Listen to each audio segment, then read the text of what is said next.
রাসূলুল্লাহ সাল্লাল্লাহু আলাইহি ওয়াসাল্লাম খাওয়ারিজদের সম্পর্কে বলেছেন, ফাইনামা লাকিতুমুহুম ফাকতুলুহুম লাইন লাকিতুহুম লাআকতুলান্নাহুম কাতাআত।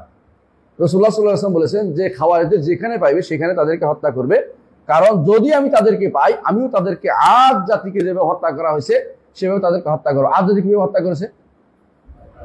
একদম নিঃশেষ করে দেওয়া হয়েছে, একটাও রাখে নাই।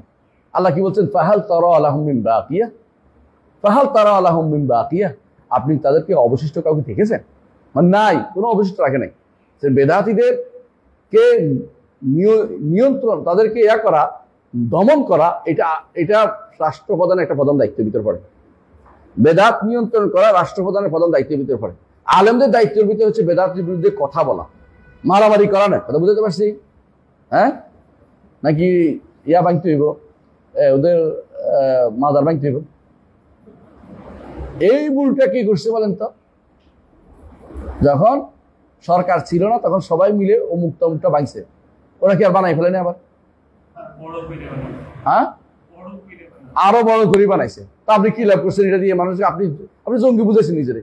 এটা এই সিস্টেম আপনাকে আসরিয়ত দেয় না, এটাকে আপনাকে ভাঙতে বলে নাই। সুবহানাল্লাহ, আপনাকে বলছে বুঝাইতে, আপনাকে বলছে সশাক্য বলতে, আপনাকে বলছে কোরআন হাদিস দিয়ে বুঝাইতে। সে যে আপনি সারাদিন যদি বলতে পারেন তাহলে মানুষের ভিতরে কি পরিবর্তন আসবে? মানুষ তখন ছেড়ে দিবে না, এটা কি জন্য ভেঙে ফেলবো। একজন আপনার তার বাবাকে বলেন, যারা এখানে বসছে তার বাবাকে বলেন আপনার বাবার কবর, তার ছেলেকে বলেন আপনার বাবার কবরে কেন এই অবস্থা, আপনি বুঝান, আপনি শিরক করতেছেন, শিরকের আকার। যত মানুষ পথভ্রষ্ট হয় তত মানুষের গুনাহ আপনি বহন করতে হবে। তখন সেই নিজেই কি করবে? উঠেই ফেলবে, এরপর আর হবে না। অনেক জায়গাতে সন্তানরা বাপের কবরের কি করছে? খুলে ফেলছে। আমাদের এক পরিচিত বাবুল ভাই বলি আমরা, এতে ওই সামনিয়া মাদ্রাসার ওখানে সেই কি বিশাল বিশাল গম্বুজ উপরের দিকে। আমি বললাম যে এটা কি? কদিন আমার বাবার মাজার ছিল এইখানে, এত এত এত এত দেখছি, দলতো দেখছি। তো কি করছেন? দেখো আমি পুরোটাই কারখানা করে ফেলছি, এটা বন্ধ করে দিছি, কিন্তু উপরটা ভাঙতে পারি নাই। কারণ আমার পরিবারের লোকেরা কয় যে আমাদের জায়গা এটা, তোমার তো ভাগে দিচ্ছ, এগুলো আমাদের জায়গা, আমার বাবার কবরস্থান তো আমার বাবার জায়গা, তুমি এটা ভাঙতে পারবে না। এই জন্য ভাঙতে পারি না, কিন্তু কেউ ঢুকতে দেয়নি, আমি সব বন্ধ করেছি। কথা বুঝতে পারছি?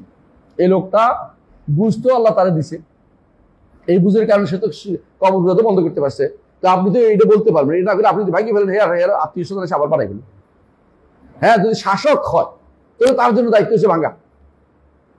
শাসক না হলে আপনি ভাঙতে পারেন না। শাসক বা ওই এলাকার শাসক বলতে যারা জনপ্রতিনিধি আছে তারাও ভাঙতে পারে। কথা বলতে আমি জনপ্রতিনিধি না, আপনি ভাঙতে গেছেন কেন?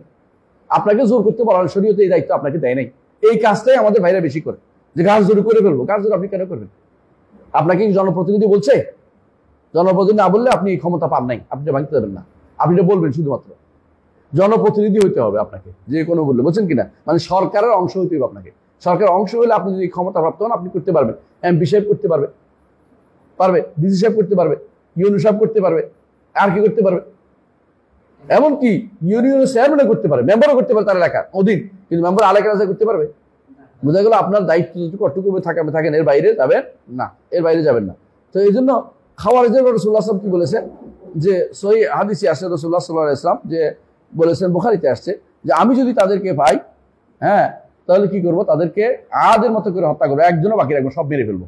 এবং রাসূলুল্লাহ সাল্লাল্লাহু আলাইহি ওয়াসাল্লাম এটাও বলেছেন যে তাদেরকে হত্যা করলে ফাইন্না ফি কাতলিহিম আজরান লিমান কাতালহুম ইয়াউমাল কিয়ামা, যাদেরকে হত্যা করবে কিয়ামতে তাদের অনেক সওয়াব পাওয়া যাবে, তাদের কিয়ামতে তাদের সওয়াব লাগবে। লিমান কাতালহুম আজরান ইয়াউমাল কিয়ামা, কিয়ামতে তার সওয়াব থাকবে। এই জন্য আলী রাদিয়াল্লাহু আনহু খাওয়ারিজদের হত্যা, খাওয়ারিজদের সারা প্রকাশ্য কি তারা কোনো প্রকাশ্য কুফরি করে বেড়াইছে? কি করছে খাওয়ারিজরা? ভুল ব্যাখ্যা দিছে, ভুল তাবিল করছে, ভুল তাবিল করছে। কথা বুঝছেন?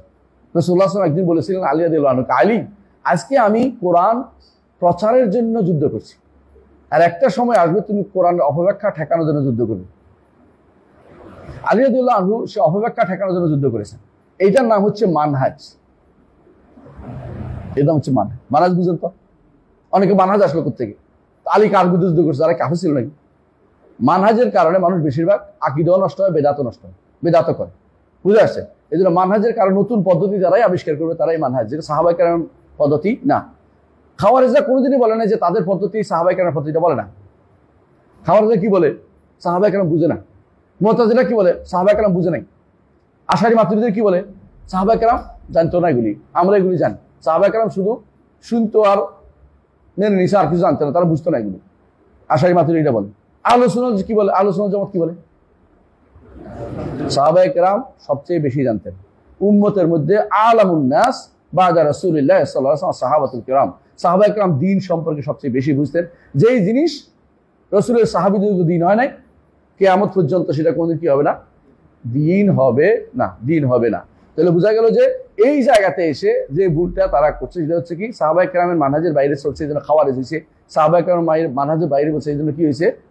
জাহামিয়া হয়েছে, মুতাজিলা হয়েছে। সাহাবায়ে কেরাম বাইরে যাওয়ার কারণে কাদারি হয়েছে, জাবারি হয়েছে, সাহাবায়ে কেরাম যাওয়ার কারণে আশারি মাতুরিদি হয়েছে। সবগুলি কেন হয়? সাহাবায়ে কেরাম মানহাজের বাইরে যাওয়ার জন্য। আবার কান্নাকাটি করে মুখে বলে যে আমরা সাহাবায়ে কেরাম মানহাজ ছেড়ি। সাহাবায়ে কেরাম মানহাজ ছেড়ে তো আপনি এইটা করতে পারেন না, এগুলি আসতে পারে না। সাহাবা